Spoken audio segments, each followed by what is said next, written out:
السلام عليكم ورحمة الله وبركاته. أسعد الله أوقاتكم بالرضا من رب العالمين وأنار وجوهكم من نور وجهه الكريم. أهلا وسهلا بكم ومرحبا في حلقة جديدة من برنامجنا دعاء الصائمين من القرآن الكريم. هذه الحلقة مسجلة من مقام الإمام الحسين رضي الله عنه وأرضاه، وضيف هذه الحلقة هو الدكتور مؤمن الخليجي، إمام وخطيب مسجد الإمام الحسين.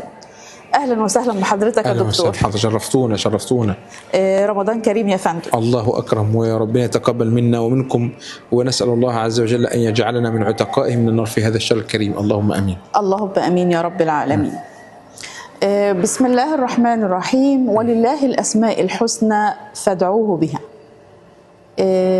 بسم الله العظيم الأعظم الجامع نبدأ حلقة اليوم. سؤالنا لحضرتك يا دكتور. بسم الله الرحمن الرحيم. ربنا إنك جامع الناس ليوم لا ريب فيه إن الله لا يخلف الميعاد. صدق الله العظيم. هذا الدعاء مذكور في القرآن الكريم. عايزين نعرف من سيادتكم ما مناسبة نزول هذا الدعاء. الحمد لله رب العالمين، والصلاة والسلام على أشرف المرسلين سيدنا محمد وعلى آله وصحبه أجمعين. حياكم الله جميعا، وأسأل الله عز وجل أن يجعل سعيكم مشكورا. اللهم أمين يا رب العالمين. جميل. من خلال البرنامج ده عايزين نتعرف على حاجة جميلة، وهي إن أي آية في القرآن الكريم لا يجوز لأي إنسان أن يقتلعها بدون أن يعرف ما قبلها وما بعدها. لذلك العلماء رضوان الله عليهم لما كانوا يفسروا القرآن بيفسروا القرآن ويقول لك الآية ما مناسبتها بما قبلها وما مناسبتها بما بعدها، ولماذا وضعها الله عز وجل في هذا المكان. يعني في قول الله عز وجل ربنا إنك جامع الناس ليوم لا ريب فيه، قبله ما وضعش آية تانية ربنا هب لنا من أزواجنا وذريتنا قرة أعين، ما قالش ربنا لا تؤاخذنا إن نسينا أو أخطأنا، رب لا تذرني فردا وأنت خير الوارثين. ليه؟ لأن كل آية لها مكانها المناسب اللي هي فيه، الموضع اللي هو فيه. فلما ننظر في قول الله عز وجل ربنا إنك جامع الناس ليوم لا ريب فيه، الآية اللي قبلها دعاء برضه، ويقول الله عز وجل ربنا لا تزغ قلوبنا بعد إذ هديتنا وهب لنا من لدنك رحمة إنك أنت الوهاب ربنا إنك جامع الناس ليوم لا ريب فيه. يعني معناه إيه؟ يعني يا رب أنت ستجمع الناس في الدنيا وفي الآخرة، ولن يكون هناك منك إلا الرحمة التي طلبناها في الآية الماضية، وهي وهب لنا من لدنك رحمة إنك أنت الوهاب ربنا إنك جامع الناس اليوم. أبانا يوم الجمع ده إيه اللي أنا عايزه؟ إيه اللي أنا عايزه من ربنا؟ عايز من ربنا الرحمة اللي أنا قلتها قبل كده، ربنا لا تزغ قلوبنا بعد إذ هديتنا وهب لنا من لدنك رحمة إنك أنت الوهاب. فيا رب أنت الرحيم لأنك تجمع الناس يوم القيامة، فثبتنا في الدنيا على طاعتك وهب لنا رحمة يوم أن نلقاك بأن ندخل جنات النعيم. فلذلك ربنا إنك جامع الناس ليوم لا ريب فيه. شوف الجميل، إن الله لا يخلف الميعاد. يعني إيه؟ أنت رب وعدت إنك هتعطيني الرحمة وأنت لا تخلف.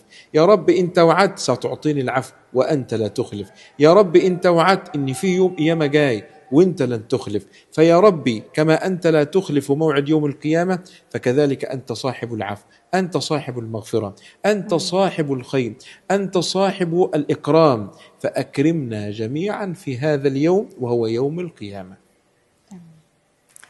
الله عز وجل يستجيب الدعاء ويكرمنا فعلا ويغفر لنا ويهب لنا من لدنا رحمة إنه هو الرحمن الرحيم. اللهم آمين.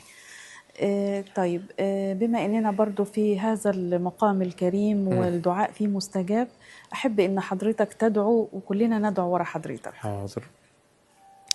اللهم لك الحمد كما ينبغي لجلال وجهك ولعظيم سلطانك. اللهم صل وسلم وبارك على سيدنا محمد في كل وقت وحين. اللهم اهدنا فيمن هديت وعافنا فيمن عافيت.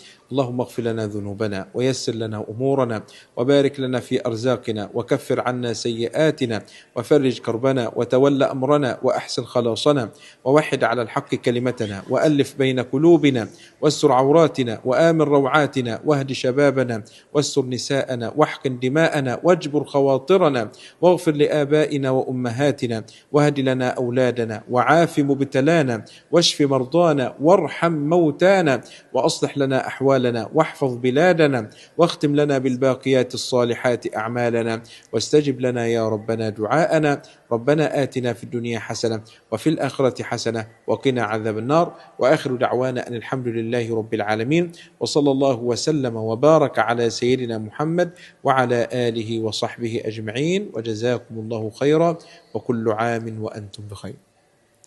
اللهم صل وسلم وزد وبارك عليك يا سيدي يا رسول الله. اللهم اسقنا من يديه الشريفتين شربة ماء لا نظمأ من بعدها أبدا، من نهره نهر الكوثر العظيم.